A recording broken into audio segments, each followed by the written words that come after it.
안녕하세요. 책데이트 시간입니다. 오늘 소개해드릴 책은 돈 모으는 습관이라는 책입니다. 요코야마 미사키 지음, 조사연 옮김, 아름다운 사람들에서 나온 책입니다. 이 책은 돈이 모이는 슬기로운 돈 정리법에 관한 책입니다. 같은 수입인데 어떤 사람은 돈을 잘 모으고 어떤 사람은 늘 돈이 없습니다. 돈이 모이는 사람과 돈이 모이지 않는 사람을 가르는데 수입은 별 상관이 없다고 합니다. 돈이 모이지 않는 이유는 얼마 썼는지 보이지 않기 때문입니다. 돈이 모이는 구조는 미니멀과 기록으로 우선 돈이 나가는 줄구인 지갑이 작아야 합니다. 그리고 분산된 지출을 기록해서 정리해야 합니다. 보통 사람이 큰 돈을 모으는 지름길은 어디에 얼마나 썼는지 모르는 깜깜이 지출을 눈에 보이도록 정리하는 것입니다. 어떤 상황에서도 돈 때문에 힘들지 않도록 수입이 적든 많든 누구든 따라하면 돈이 모이는 구조에 대해서 몇 가지만 소개해 드리겠습니다. 우선 지출을 시각화해야 돈이 모인다고 합니다. 수입은 많은데 돈을 못 모으는 사람, 수입이 많으니 저절로 돈이 모이는 사람, 수입이 적어 돈을 못 모은다고 한탄하는 사람, 수입이 적지만 착실히 저축하는 사람이 있습니다. 이 중에서 가계 재무 상담 시 가장 힘든 부류가 수입은 많은데 돈을 못 모으는 사람이라고 합니다. 이 부류의 사람에게는 썩 바람직하지 않은 공통점이 있는데요. 바로 나가는 돈, 지출에 대한 감각이 느슨하다는 것입니다. 수입이 평균 이상인 사람일수록 본인이 이건 필요해 라고 느끼는 즉시 바로 지갑을 여는 경향이 강합니다. 차가 있으면 편리하고 폼나고 기분도 좋잖아 하는 생각이 들면 별 고민 없이 대출을 받아 새 차를 뽑고 자녀 교육에도 통이 커서 아낌없이 투자합니다. 지불할 능력이 있으니 필요한지 어떤지 깊이 생각하지 않습니다. 씀씀이가 해퍼질 수밖에 없습니다. 그런데 더 큰 문제는 카드를 긁으면 되지 뭐라는 생각입니다. 신용카드와 간편 결제가 있으니 당장은 괜찮아 하고 위기감 없이 또 돈을 씁니다. 결국 다음 달 카드 결제액만 착실히 불어날 뿐입니다. 반면 수입이 적어도 돈을 차곡차곡 모으는 사람은 지출을 일목요연하게 정리하기 때문에 돈의 흐름을 꿰고 있습니다. 뭐에 얼마를 썼는지, 불필요한 소비는 없는지 지출을 꼼꼼히 살펴 살림을 규모 있게 꾸려나갑니다. 그래서 우선은 현금이 없으면 바로 카드 긁는 습관을 버려야 합니다. 그렇다고 무작정 참기는 힘이 듭니다. 즐거워야 오래 갑니다. 다이소나 편의점, 드럭스토어에서 발산하는 욕구 해소용 지출을 가계 예산 안에 따로 떼어놓기만 하면 됩니다.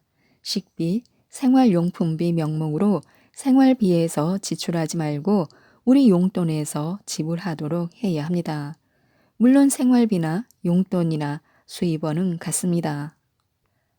그러나 예를 들어 한 달 용돈 30만 원이라고 액수를 정해두면 전체 예산에서 지출이 확정됩니다. 또 욕구 발산용 쇼핑은 용돈 범위 안에서만이라고 구조화시키면 그 이상 지출이 불지 않게 돼 가계가 긍정적인 방향으로 흘러갑니다. 절약 강박에 눌려 좋아하는 데 쓸 돈을 참는 것보다 일정 테두리를 만들어 그 이상은 사용하지 않겠다라고 마음먹고 소비를 구조화하는 편이 훨씬 효과적입니다. 용돈과 생활을 꾸리는 돈을 명확히 구분 지으면 소비 생활에도 생기가 돌고 관리가 쉬워집니다. 또 정해진 용돈 안에서 자유롭게 소비하며 만족감을 느낄 수 있기 때문에 용돈을 계속 유지하기 위해서라도 가게를 더 알뜰살뜰 꾸리려고 노력하게 됩니다. 즉, 지출에 융통성이 생김으로써 절약이라는 명분으로 욕구를 억제할 필요 없이 가게 전체가 건강해집니다. 용돈 금액은 수입에 따라 몇 퍼센트라는 식으로 비율을 정하고 부족분이 생겨도 보전하지 않는 대신 어디에 쓰든 자유라고 정해 놓습니다. 이러한 규칙 아래 절약하는 돈과 자유로운 돈을 구별해 두면 생활의 즐거움과 활기가 넘치게 됩니다. 소비 욕구를 무작정 누르기보다는 제한을 두고 발산하겠다는 원칙을 세우는 것, 이것이 돈 모으는 사람의 살림 비법입니다. 우리 인간은 갖고 싶다를 필요하다라고 속입니다. 돈을 어디에 썼는지 하나도 기억이 안 나. 왜 월급 전날에는 돈이 없지? 돈을 모으지 못하는 사람이 입버릇처럼 하는 말입니다. 습관처럼 내뱉는 이러한 말 속에서 우리는 돈이 모이지 않는 사람이 가진 대표적인 문제를 엿볼 수 있습니다. 바로 돈 쓰는 일에 관대하다는 점입니다. 이래서는 돈이 모이지 않습니다. 특별 행사 중이니까, 세일하니까, 이벤트 중이니까 등등의 이유를 붙여 필요하지 않고 바로 쓸 일도 없는 물건을 사곤 합니다. 지갑을 열기 전에 카드나 스마트폰으로 결제하기 전에 반드시 이 물건이 꼭 필요한가, 그냥 갖고 싶어서 사는가, 충동 구매가 아닐까 하고 스스로에게 물어보는 습관을 들이는 게 좋습니다. 스스로에게 자문하는 시간을 잠깐만 가져도 지출의 질이 바뀌게 됩니다. 또한 지갑이 작아야 돈이 모이고 지갑이 작아야 돈이 보인다고 합니다. 무슨 뜻일까요? 큰 지갑을 작은 지갑으로 바꾸면 돈에 대한 인식이 바뀌게 됩니다.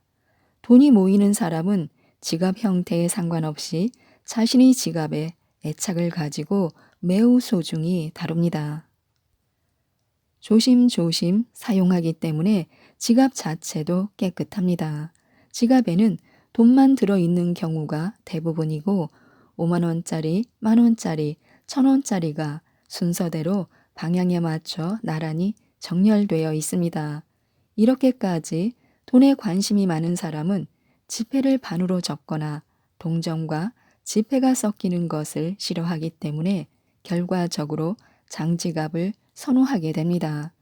그래서 부자는 장지갑을 사용한다는 이미지가 생겼는지도 모릅니다.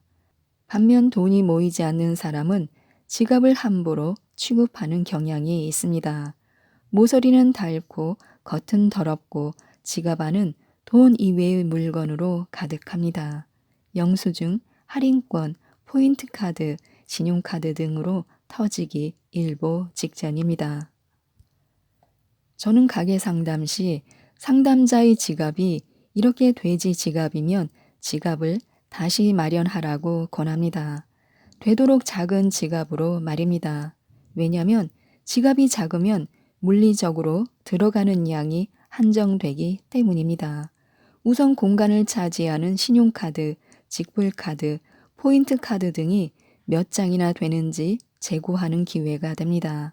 계속 소지할 포인트카드를 줄이다 평소의 무계획적인 소비 습관을 반성하게 될지도 모릅니다. 또 영수증을 되는 대로 쑤셔 넣을 공간이 사라지게 되니 필연적으로 하루 이틀이 지나면 지갑 밖으로 꺼낼 수밖에 없습니다. 즉, 지갑 사이즈가 작아지면 관심이 돈으로 향하게 됩니다. 지갑에서 돈이 나가고 들어오는 일에 관심을 가지고 관리를 잘해야겠다는 마음이 생기게 되고 돈이 차곡차곡 쌓이기 시작합니다. 가계부를 절대 못 쓰는 사람들은 수첩을 하나 마련해서 메모하는 습관을 들이는 것도 좋습니다. 지갑 사이즈를 줄이는 데 성공했다면 다음은 저축 노트 쓰기인데요. 그냥 쓰기만 해도 돈의 흐름이 눈에 확 들어오기 때문에 낭비는 줄고 돈은 금방 모이게 됩니다. 미니 노트를 마련해서 돈을 쓸 때마다 노트를 꺼내 재빨리 메모하는 것입니다. 메모를 하면 내가 사용한 돈의 행방이 분명해서 개운해집니다.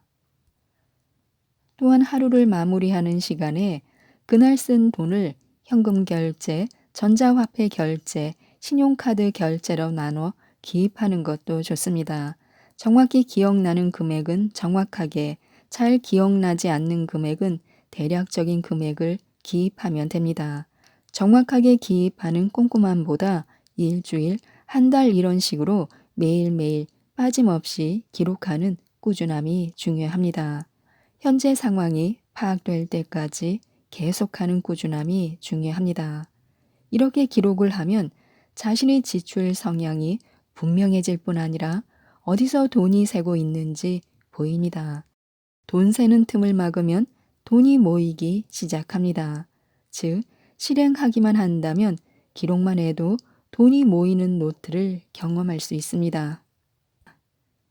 그리고 무엇보다 돈을 모으려면 하루하루 알찬 소비를 해야 합니다. 돈이 모이는 사람은 무조건 아끼는 자린고비와는 다릅니다. 돈을 써야 할 때는 쓰고 아낄 때는 아끼는 융통성 있는 소비 생활의 핵심은 자신의 가치관을 존중하는 마음입니다. 당연한 지출인지를 계속 의심하는 태도를 통해 돈을 쓰기 전 그것이 지불할 만한 가치가 있는지에 대한 자기만의 기준을 세우는 것입니다. 가격에만 집착해 싸니까 좋아, 비싸니까 안 돼라고 판단하기보다 돈을 내고 경험해 본 후 나에게 좋은 소비였는지 나쁜 소비였는지 되돌아보는 시간을 가져야 합니다. 시간과 경험이 쌓일수록 돈 사용을 판단하는 잣대도 견고해집니다. 이 잣대가 있느냐 없느냐가 돈이 모이는 사람과 그렇지 않은 사람을 가르는 기준이 됩니다. 지금까지 이 책에 대해서 말씀드렸는데요.